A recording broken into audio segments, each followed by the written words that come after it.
노도부대 보병 제2사단 이야기 5. 6.25 동남 발발과 사단의 와해 두 번째. 1950년 6월 25일 북괴의 기습 남침으로 시작된 6.25 전쟁은 여러 가지 악조건 속에서 아군에게 절대적으로 불리하게 시작되었습니다. 선전포고도 없는 기습 공격이었고 그 무엇보다도 대규모 병력이 일시에 휴가 및 외출 외박을 떠나 전투 편제가 제대로 갖춰지지 않은 상황과 또 군수 내부의 안일한 상황인식은 초기 대응에 실패할 수밖에 없었습니다. 북괴군의 침략은 크게 네 갈래로 이루어졌는데, 먼저 서울을 치기 위하여 백선엽 대령이 이끄는 제1사단이 지키는 파주 문산 방면을 공격해왔습니다. 다음이 유재흥 준장이 지휘하는 제7사단 지역으로 포천, 동두천, 의정부 축선으로 역시 서울 동북부로 진입하여 서울을 협공하려 하였습니다. 중동부전선으로는 김종호 대령이 이끄는 제6사단 지역으로 춘천, 홍천, 인제라인이었는데 인민군은 이곳을 돌파하여 양평, 여주, 이천을 거쳐 수원으로 진격하여 서울의 후미를 치고 지방에서 올라올 지원부대를 저지시키려 했습니다. 또한 이성가 대령의 제8사단이 지키는 강릉과 동해안 쪽으로 진출하여 강원도와 충북을 거쳐 대전, 대구 방면으로 일거에 남하할 계획을 세웠던 것입니다. 그리고 제17연대가 지키는 옹진반도를 공격하여 하루가 안 되어 점령하게 됩니다. 그러나 그런 상황 속에서도 제1사단과 제6사단과 제8사단은 그런대로 전열을 가다듬고 적들과 대적하여 용전분투하고 있었습니다. 제1사단은 임진강 방어선을 지키며 적군의 남하를 막고 있었으며 제6사단은 춘천전투와 홍천전투를 통해 적의 침략을 분쇄하면서 인민군의 남하를 막고 있었습니다. 제8사단 역시 한때 강릉 시내를 탈환할 정도로 극력 저항하고 있었습니다. 그런데 문제는 의정부 연천 포천 축선이 제7사단이었습니다. 남북으로 이어지는 3번 국도를 따라 전차를 앞세운 적의 주력 부대가 밀려들고 있었던 것입니다. 북한군 주력은 포천, 동두천, 의정부 축선을 따라 잘 발달된 서울로의 도로망을 따라 서울 동북쪽으로 침공할 계획이었던 것입니다. 이 당시 제7사단은 한창 부대 개편 작업 중이었습니다.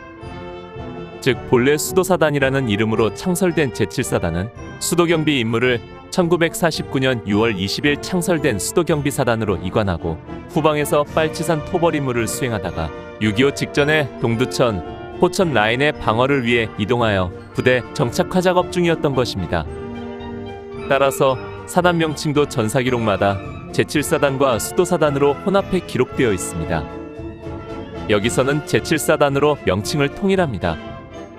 이렇듯 방어태세가 가장 약한 부분으로 가장 강력한 적이 쳐들어온 것입니다. 사단장 유재흥 준장은 제2사단장으로 있다가 6월 10일 제7사단장에 취임하여 부대를 제대로 파악도 하기 전에 전쟁을 맞았습니다. 이 당시 제7사단은 제1연대를 동두천에 그리고 제9연대를 포천에 주둔시키고 제3연대를 예비대로 후방에 운용했는데 6월 들어 제3연대를 수도경비사단으로 전출시키고 그 대신 온양에 주둔하고 있던 제2사단 제25연대를 6월 15일까지 배속 받기로 되어 있었습니다. 그런데 제25연대를 수용할 막사가 준비되지 않아 제25연대 이동이 늦어지고 있는 와중에 6.25 전쟁이 터졌고 제7사단은 개전 초기에 제1연대, 제9연대 등 두 개 연대만으로 적을 막아야 했습니다. 게다가 전쟁이 발발하던 이날은 사단 총병력 7,211명 중 휴가와 외박 등으로 4,500여 명만 남아있는 상황이었다고 합니다.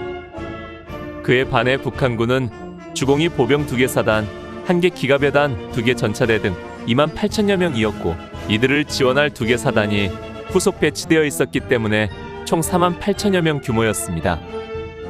6월 25일 새벽에 동두천과 포천으로 밀려드는 적을 맞아 제1연대와 제9연대는 분전하여 싸웠지만 57mm 대전차포를 맞고도 꿈쩍하지 않는 적 전차를 상대로 싸울 수 없었습니다. 결국 3시간 만에 연대가 와해되기 시작하였고 이날 오후에 의정부 방면으로 모두 후퇴했습니다. 이때 군 수뇌부에서는 수도 방어에 대한 의견이 엇갈리고 있었습니다. 국방장관이자 국무총리 서리를 맡고 있던 신성모와 육군 총참모장 최병덕은 김홍일, 이범석, 지청천 김석원을 초대해 군사원로 자문회의를 열었습니다. 여기서 신성모와 김홍일은 다른 3인의 지지를 받으며 수도를 포기하고 방어에 유리한 한강선 방어를 강력히 주장했으나 최병덕은 동석한 수도경비사령관 이종찬의 찬성을 얻어 서울을 사수하기로 하고 의정부 방면 역습을 결정하게 됩니다. 이렇듯 최병덕의 의견대로 서울 사수를 위해 육보는 후방의 대구 제3사단 제22연대와 대전의 제2사단, 광주 제5사단을 제7사단 전면 의정부 전선으로 축차 투입하는 우를 범하게 됩니다. 물론 축차 투입이 최병덕의 구체적인 명령이 없었기 때문에 최병덕 책임이 아니라는 의견도 있지만 최고지휘관이 적정에 대한 정확한 정보 없이 수도 북방 방어를 주장하여 결정했고 제7사단이 와해된 상태에서 무리한 역습을 명령했다는 점에서 그의 책임을 면하기는 어려울 것입니다. 아무튼 의정부 방어 작전은 제대로 된 작전 계획 없이 각지에서 도착하는 대로 투입하는 주먹구구식으로 진행되었습니다. 제5사단의 경우 제15연대 제3대대와 제20연대 제3대대는 제1사단 지역으로 보내고 제15연대 제2대대와 제20연대 제1대대를 제7사단 정면으로 투입합니다. 그러다 보니 제5사단은 각 연대와 대대가 분리되어 투입되었고 이로 인해 제5사단장은 자기 부대가 어디에 있는지조차 파악하지 못하는 상황이 되고 말았습니다. 이러니 제대로 된 지휘나 작전을 수행할 수 없이 그저 투입되는 대로 분쇄될 수밖에 없었습니다. 서울 사수를 결정한 육군총참모장 최병덕 소장은 6월 26일 01시를 기해 제7사단장 유재흥 준장과 제2사단장 이영근 준장에게 적에게 탈취된 동두천과 포천을 탈환하도록 역습을 명령합니다. 이 명령에 따라 제2사단은 먼저 도착한 제5연대 2개 대대를 수습해 역습을 준비하게 됩니다. 제2사단 제5연대 제2대대가 대전에서 열차편으로 올라와서 노량진에 도착한 것이 6월 25일 오후 8시였습니다.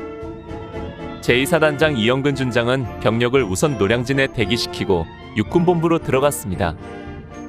현재 전황도 확인하고 무엇보다도 방어선을 서울 북쪽으로 할 것인지 아니면 한강으로 할 것인지에 대해 명확히 전달되지 않은 상태였기 때문입니다.